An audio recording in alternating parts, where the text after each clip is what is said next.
Tuan Speaker, dalam negara demokrasi berparlimen, mana-mana sahaja, kita mempunyai hak untuk memuji titah diraja dan kita mempunyai hak untuk mengkritik dan menganalisa titah diraja. Pada permulaan sesi ini, banyak kontroversi yang timbul disebabkan hal ini. Dan saya ingin memberi penerangan supaya isu ini tidak ditimbul-timbulkan lagi pada sesi yang akan datang. Kerana ia percubaan untuk mengelirukan rakyat. Soalnya, Tuan Speaker, siapakah yang bertanggungjawab untuk titah diraja? Dan saya membaca daripada, dengan izin Tuan Speaker, An Introduction to the Constitution of Malaysia, oleh Tun Muhammad Sufyan bin Hashim, iaitu bekas Lord President negara kita. Dan beliau menyatakan dengan begitu jelas, yang di-Pertuan Agong on formal occasions such as the opening of Parliament addresses Parliament by reading the policy speech of the government of the day. Ini Tun Sufyan.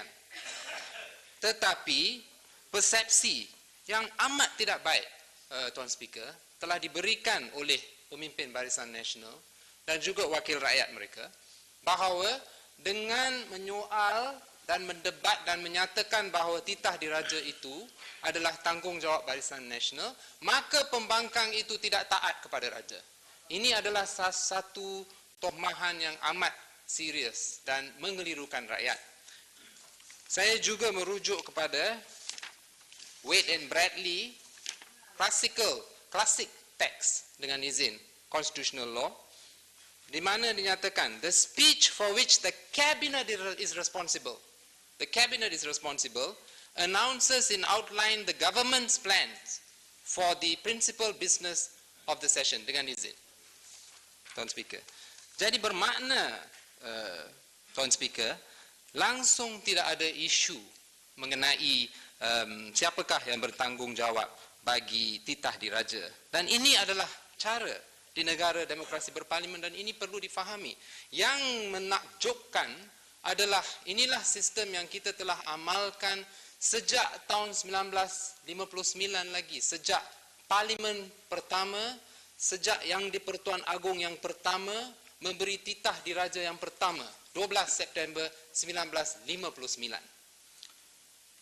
Yang kedua, Tuan Speaker, adalah mengenai titah diraja yang telah dibacakan.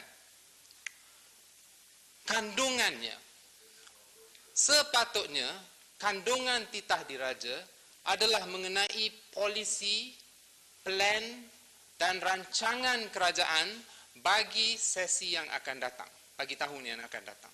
Dengan izin, legislative program.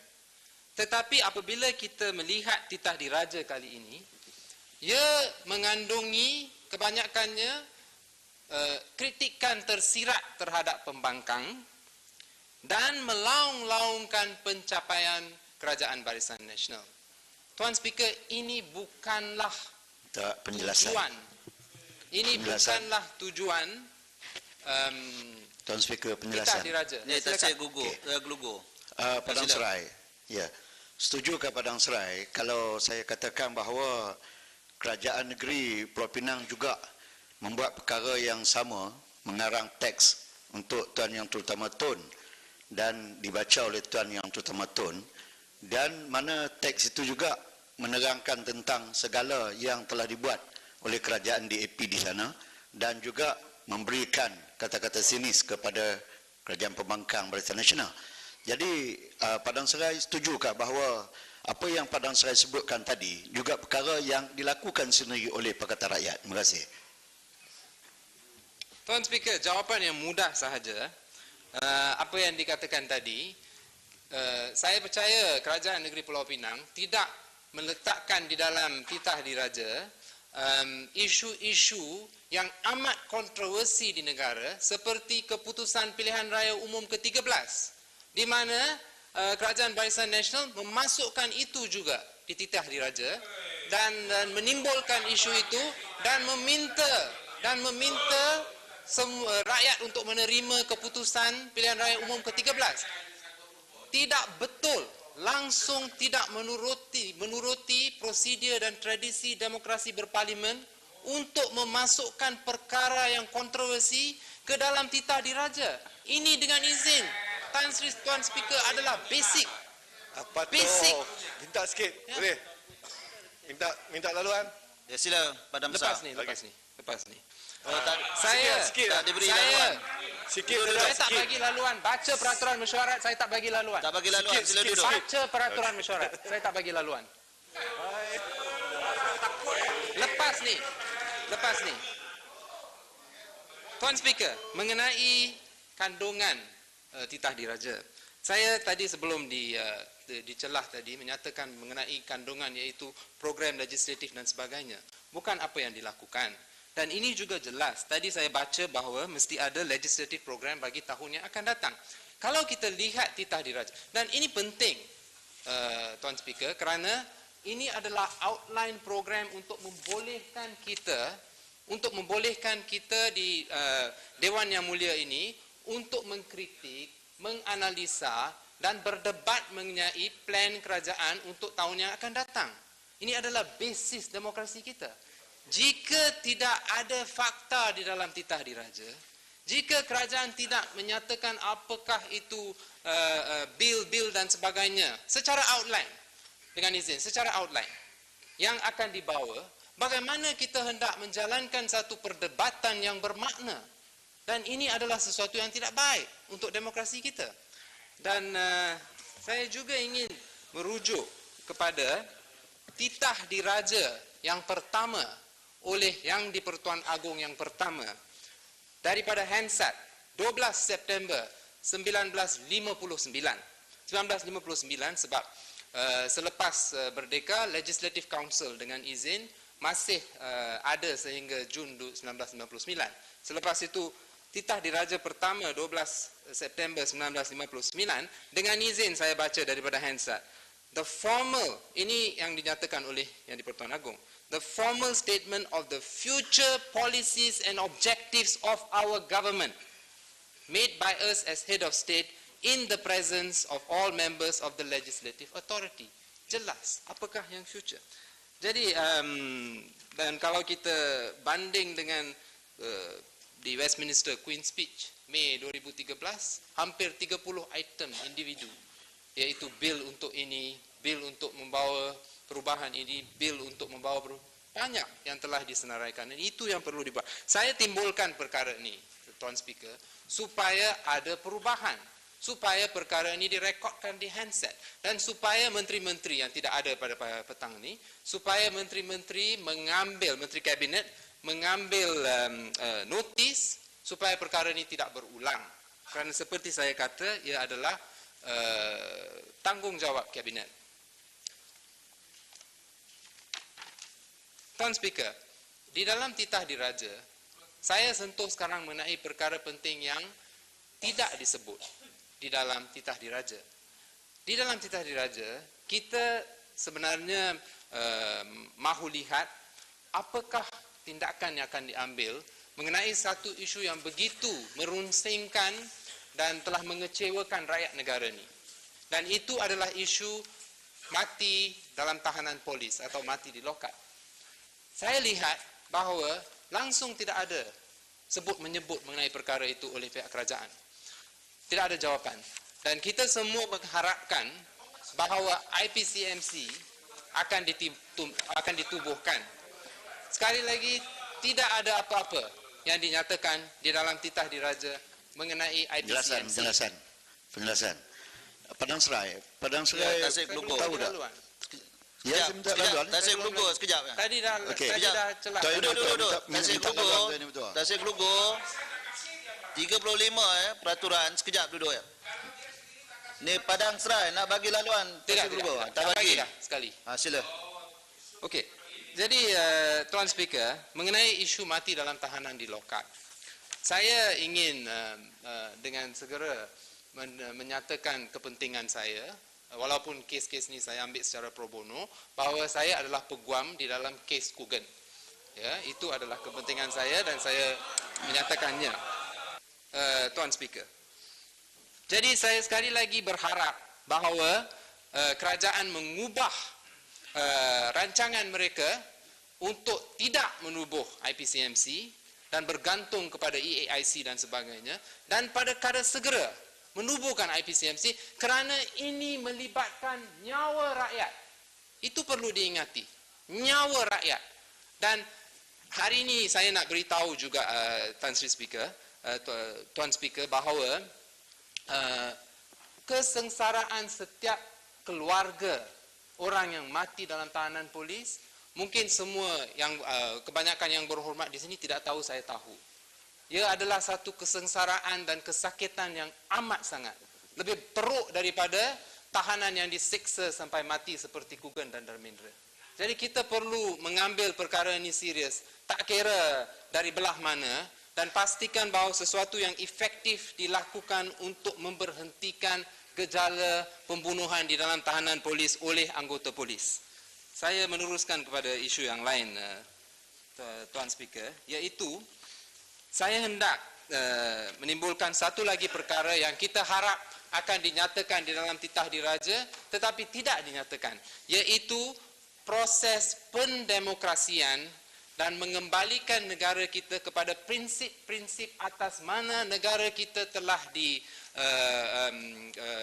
dimulakan pada tahun 1957. Tidak ada apa-apa mengenai pendemokrasian dalam titah diraja. Dan visi negara yang bebas, yang mengamalkan rule of law,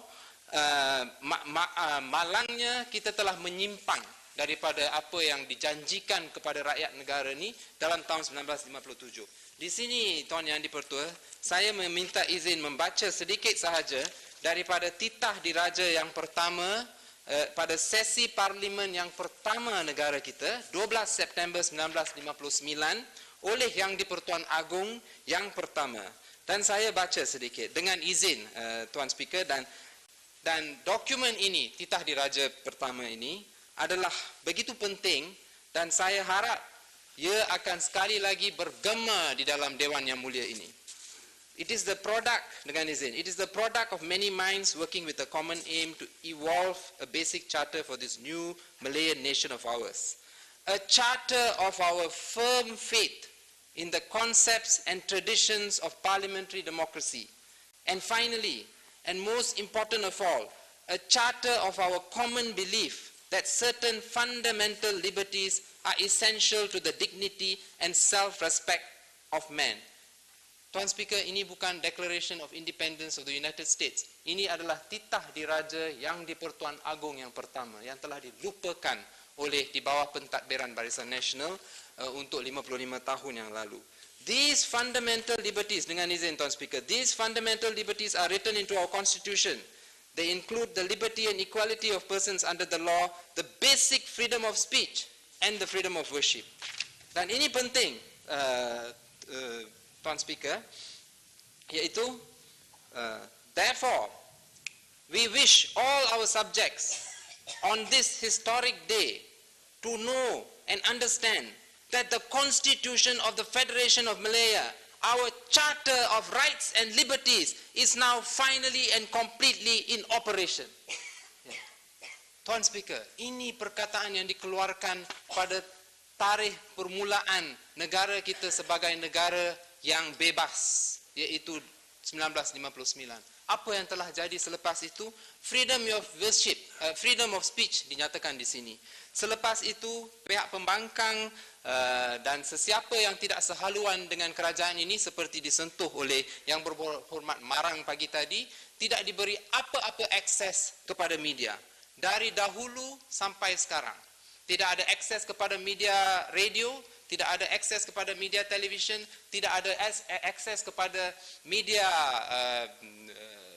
surat kabar yang bercetak sampai hari ini. Dan masalah ini bukan yang baru. Masalah ini telah mula tahun 1960 pun sama juga.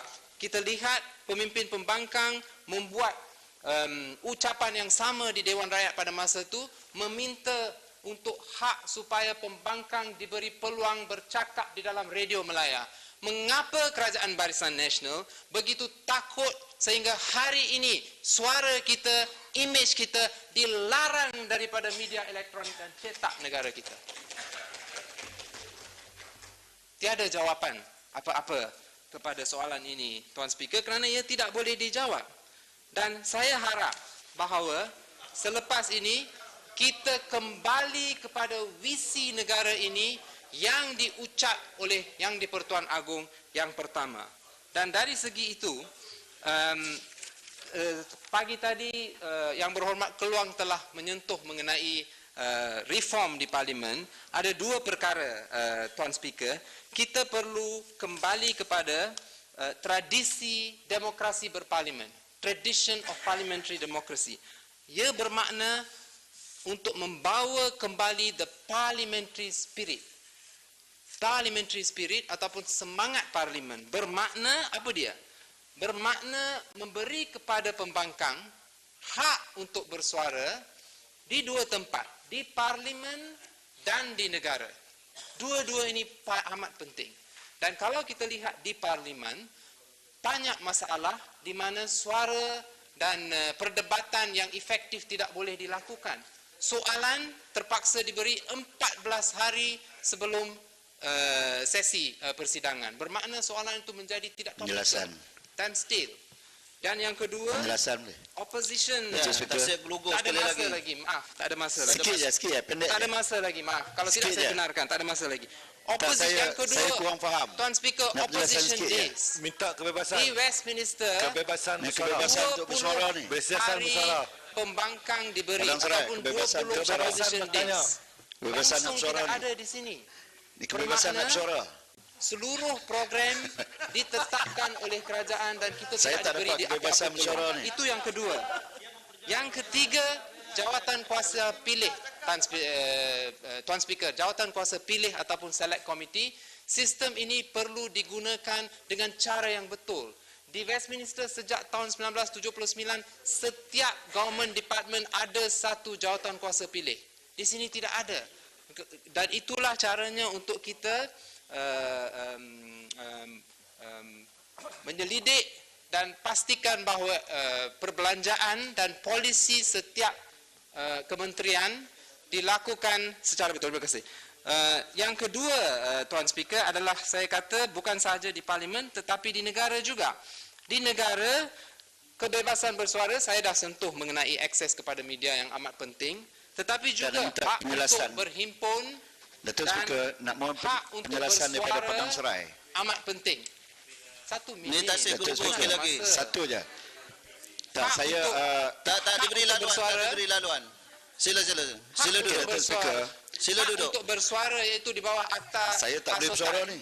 Di bawah Akta Hasutan 1948, hak bersuara pembangkang termasuk wakil rakyat pembangkang Pulau disekat di Pinang, negara dengan utusan menggunakan dalam Akta masuk. Hasutan.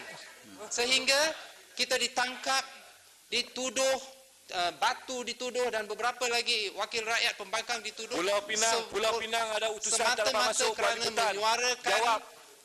bagi rakyat di negara. Itu yang saya kata kita perlu kembali kepada parliamentary spirit seperti yang dinyatakan di dalam titah diraja Penjelasan yang dulu, pertama, penjelasan sikit, Tuan Yang di-Ketua. iaitu Ada kekeliruan Dan- sikit, minta penjelasan. Tuan Yang di-Ketua. apabila saya kata parliamentary Tuan Yang spirit, di-Ketua, saya minta sikit. No. Padang Serai, tolong bagi sikit. baca peraturan Sedikit mesyuarat. penjelasan. Saya minta. Saya ada 1 minit. Baca peraturan mesyuarat. Saya minta ni, saya minta kebenaran. Tak boleh cakap. You kena Tak boleh cakap, tak ada kebebasan lama saya suara, tak tahu. tutup. Tapi you baca peraturan tak boleh mesyuarat. cakap, tak ada kebebasan Kalau saya lah. tak bagi laluan, you kena duduk. Terima kasih. Okey. Dan juga saya nak nyatakan bahawa masalah yang kita ya. Jadi Tuan Speaker, saya meminta supaya kembali kepada visi yang kita ada pada permulaan pada masa negara kita merdeka seperti yang dinyatakan oleh Yang di-Pertuan Agong yang pertama. Ya, saya rasa siapa pun tidak akan bantah kepada perkataan-perkataan tersebut dan saya harap bahawa kita boleh selepas itu menjadikan negara ini benar-benar demokrasi dan suatu negara yang kita boleh semua Tuan Ketua, banggakan minta kerana laluan sikit demokrasi ya. kita. Saya nak menyokong Padang Serai aja. Boleh ya? Tuan Terima kasih. Ketua, Tuan Ketua, kasih. saya nak Habis. menyokong Padang Please, Serai. habis. Tuan Ketua, Ni, Tan Sri Gelogo, Padang Serai dah habis ucapan perbahasan dah Padang minta dia Serai. adil, minta dia adil. Tan Sri Utusan. Gelogo, Bagi utusan boleh Tan buat Sri juga Gelogo. kebebasan dia. Sila duduk. Saya nak bagi ruling tadi ya. Padang Serai dah habis ucapan kan? Dah habis, terima kasih. Okey, kes Kugan ni telah diputuskan pada 26 Jun. Dan kita merujuk kepada peraturan mesyuarat 36(1) dan 2 kerana hak untuk membuat rayuan adalah 30 hari daripada tarikh keputusan dan saya berpendapat kes Kugan adalah tidak boleh dibicarakan, tidak boleh dibahaskan mengikut 36(2). Tidak boleh disebut apa-apa perkara yang sedang dalam timbangan mahkamah sekira-kira pada timbangan pengerusi harus merosakkan kepentingan pihak yang berbicara itu. Jadi terima kasih.